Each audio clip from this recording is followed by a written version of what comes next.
pagbabago.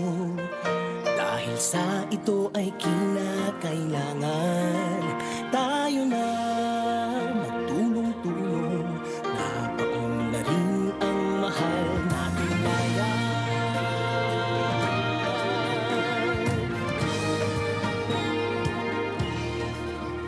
Panahon na.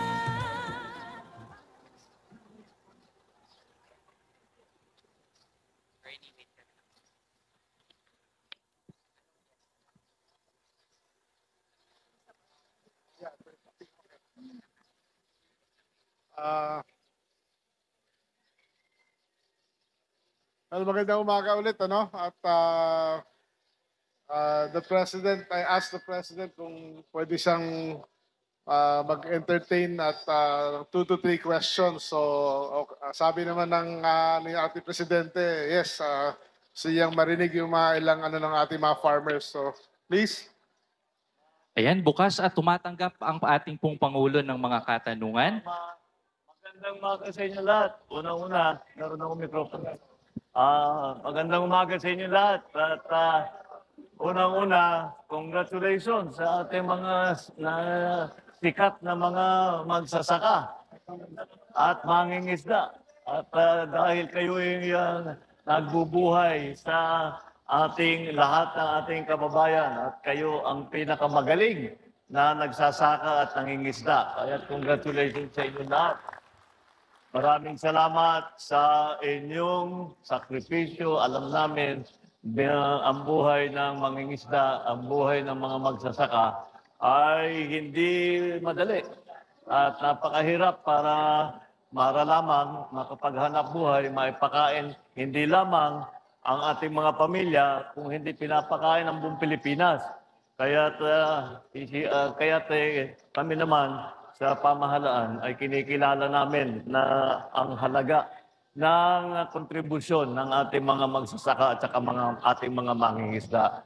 Kaya ito ay maliit lang na pagkikilala sa inyong kontribusyon sa progreso ng bawat Pilipino at ng buong Pilipinas.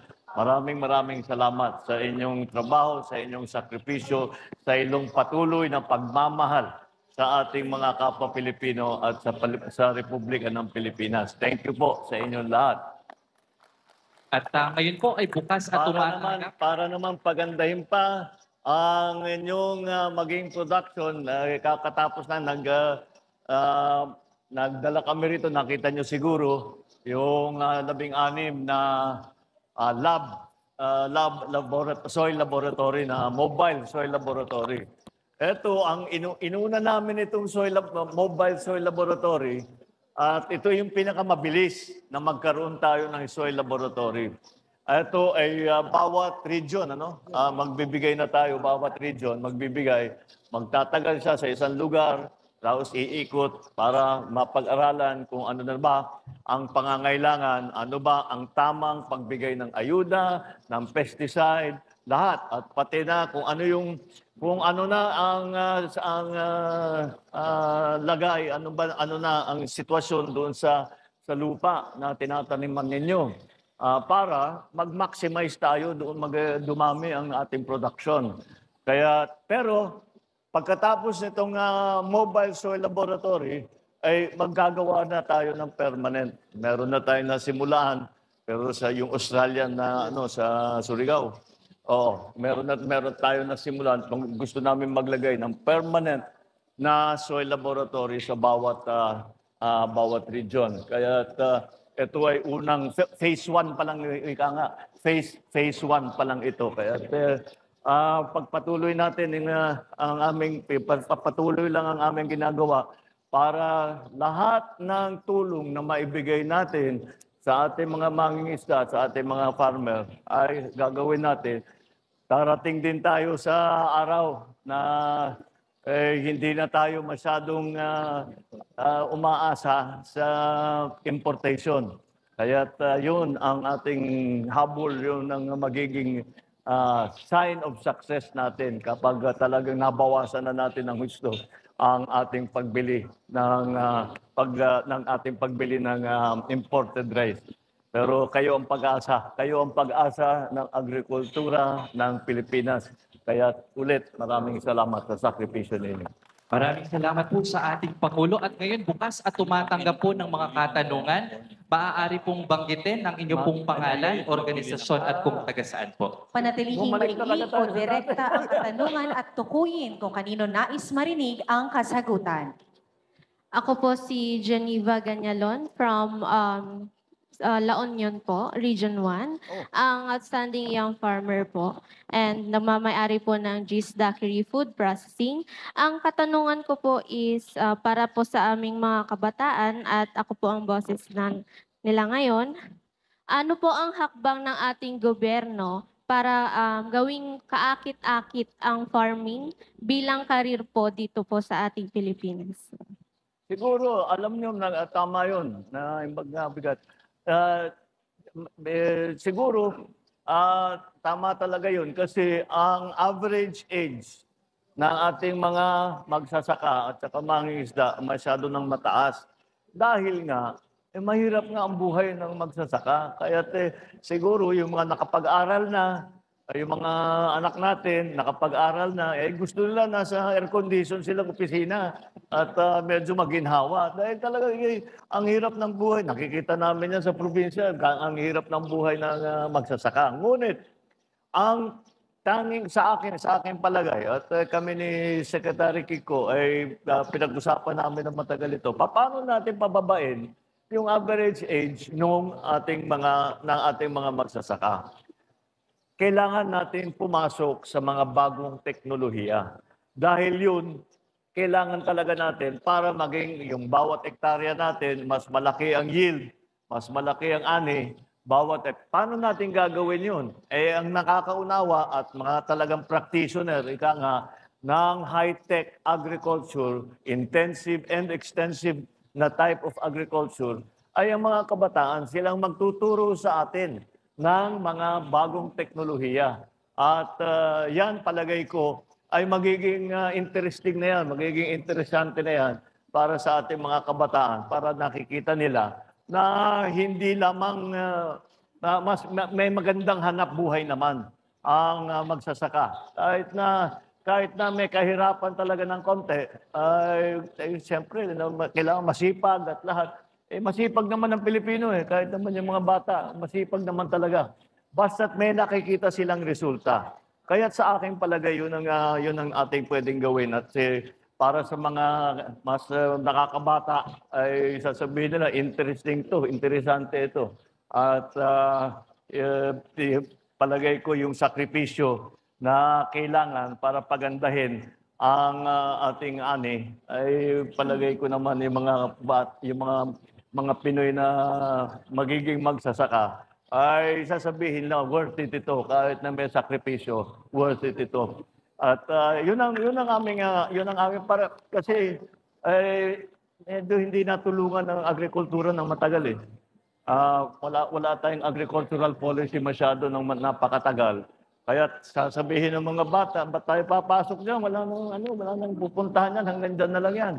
Kaya ngayon, babaguhin natin lahat yan. Ngayon, may pag-asa na makikita nila mayroong pagpaganda ng kanilang hanap buhay bilang magsasaka at sila ibabalik sa pagsasaka. Maraming salamat po, mahal na Pangulo. At dumako naman po tayo sa ikalawang katanungan. Sir, please banggit po ng inyo pong pangalan, posisyon, organisasyon at kung taga saan po.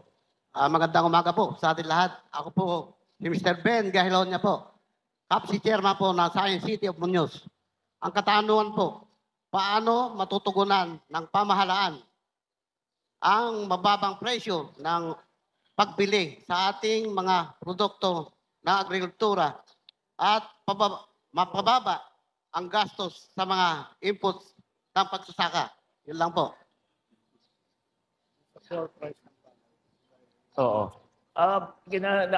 Nag-aalala yung yung ating mga magsasaka dahil binababa natin ang presyo ng bigas sa 20 piso kada kilo. Paano ngayon ang mga farmer? Kahit anong presyo ang pagbenta natin ng bigas sa palengke, hindi magbabago ang buying price ng palay ng NFA. hindi namin ibababa, hindi namin ibababa ang buying price. Ano ngayon, 19 to 23? 23. Oo. Sa dry. Oo. So sa basa 18 ang pagbili. Hindi na yan bababa dyan. At kung kakayanin pa natin, titignan natin kung ano pa. Pero hindi lang naman ang suporta na ibibigay natin, hindi lamang dun sa palay buying. Kung hindi sa iba't ibang inputs kagaya ng nabanggit ninyo. Kaya't ang DA, ang ginagawa, imbis na kayo ang bibili, na maghahanap kayo ng urea, maghahanap kayo ng lahat ng pesticide, ang DA na ang bibili para makarami. Pagka nakarami, makamura tayo. Tapos, nandyan na yung lab, yung ating soil laboratory. Sa aking palagay, unang salta pa lang, makikita, mababawasan ang gastos natin. Dahil alam na ngayon natin kung gaano karami ang ilalagay na ayuda na fertilizer, kung gaano titigil. Tapos kung ano yung lupa na kailangan pahingahin muna, yun, dahil may soil analysis tayo. Kaya malaking mababawas sa ating gastos. Kasi alam na natin, eksakto lang ang ibibigay natin. Hindi tayo basta lagay ng lagay, baka sakaling gumanda. Yun ang ating ginagawa dahil wala tayong soil lab noon. Ngayon meron na tayo, makakatulong yan. So lahat ng cost para sa inputs na aming ginagawa ay makakatulong, hindi lamang sa buying price ng palay. At bukod pa ron, pwede ko na i-announce, yung NFA, bibili na rin ng mais. Bumabalik talaga tayo doon sa dating trabaho ng NFA na rice and corn. Rice and corn talaga yung NFA. Kaya ngayon, bumabalik na naman tayo. At again, yung presyo na yan, ang presyo na yan ay kailangan maganda ang hanap buhay ng ating mga farmer. Hindi namin kahit anong presyo sa palengke, hindi konektado yun. Basta gagawin namin, titiyakin namin na yung hanap buhay ng ating mga magsasaka ay mabuti-buti naman. Na hindi laging naghihirap at hindi laging hindi lagi hinuhulaan lamang kung ano yung dapat gawin para pagandahin ang ani. So lahat ng mga inputs, lahat ng pati sa buying price, lahat yan ay titiyakin namin na sapat para naman yung ating mga farmer ay may hanap buhay naman at mapakain ng kanilang mga pamilya, mapag-aral ang kanilang mga anak. Yun lang naman ang hangarin natin. Maraming salamat po sa ating mahal na Pangulo at dumako po tayo sa ating panghuling katanungan. Sige, may ginoo po sa harap na gustong magtanong, pangalan lang po at organisasyon at taga saan. Okay, good morning po. Jumar Balag from Region 7, Bohol, High Value Crops, Farmer Vegetable. So, meron po akong inihanda dito, mahal na Pangulo. Nakakudigo po ako ngayon para hindi ko po makalimutan. So, ito po yung katanungan ko po. Mahaba yata yan. Mukhang mahirap na tanong yan. Mataas po to, mga 5 tanong po. Hindi po, isa lang po. So, ito po yung katanungan ko po, mahal na Pangulo. Mayroon bang mga suportang serbisyo para matulungan ang mga individual na magsasaka na makaangkop at makabangon mula sa matinding mga kalamidad at pagbabago ng klima? Yan po. Maraming salamat po. Well, unang-una, pagka tinamaan ng bagyo at nasira ang tanim, kung depende kung ano yung tawag dito, kung nasan tayo sa season. Kung pwede pang magtanim ulit. Kung pwede pang magtanim ulit, papasok na naman ng DA at tutulungan kayo makapagtanim ulit. Kung huli na, ay bibigyan kayo namin ng suporta. Bukod pa ron, lahat ng tanim natin ay may insurance, binibigyan natin ng insurance. So, hindi kagaya nung dati na kasi yung iba na mamahalan by province ginagawa noon eh. At siyempre hindi kayang makover lahat. Ngunit since ang DA na ang gumagawa ay mas malaki na ang pwedeng insurance cover. Kaya pinalawak natin ang coverage ng ating mga insurance. Bukod po, pero pagka talagang nasira na yung planting season at hindi na makabawi, ay magbibigay kami ng subsidy para makatawid lang hanggang sa susunod na planting season. Yun ang aming iba't ibang ginagawa para sa bagyo. Sa awa ng Diyos, hindi na tayo gumaya doon kasi hindi lang bagyo pati El Nino, delikado rin tayo sa El Nino. Yun ang nangyari sa atin last year. 9 months tayo dito sa Pilipinas na walang ulan. Kaya ang daming nasirang tanim. Kaya napilitan kami mag-import ng malaki. Tapos bukod pa doon, ay nagbigay naman kami na hindi pa buo yung insurance namin Pero ngayon, ready na tayo. Kung maulit ang El Nino, at maulit yung sunod-sunod na bagyo na kung maalala nyo, 6 na bagyo yun na wala pang 1 buwan. 6 na bagyo ang tumama rito sa Pilipinas. Handa na ngayon tayo dahil alam na natin kung ano yung mga kailangan gawin. Nailagay na natin ang mga iba't ibang sistema sa DA, sa NFA at hanggang sa local level ay handa na tayo. Alam na namin yung aming kailangan gawin. Inayos na namin ang sistema para hindi naman masyadong mahirapan ang mga farmer natin. Kagaya na nabanggit ko, napakahirap na nga ng buhay ng farmer.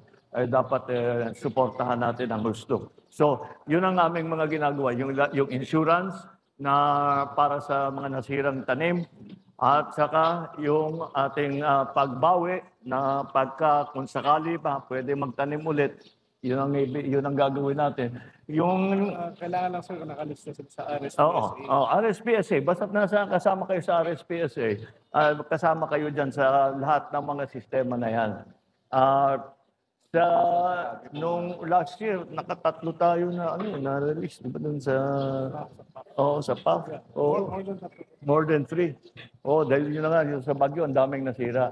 Pero ngayon, alam na natin ang gagawin natin. Huwag na sana maulit yung mga nangyari last year na walang ulan na 9 na buwan. Tapos sa isang December, sa isang buwan, 6 na malalaking bagyo. Kaya sana hindi na maulit yan. Pero kahit na maulit yan, mas ready na tayo ngayon kaysa sa nung nakarang taon. Maraming salamat po sa ating pong mahal na Pangulo.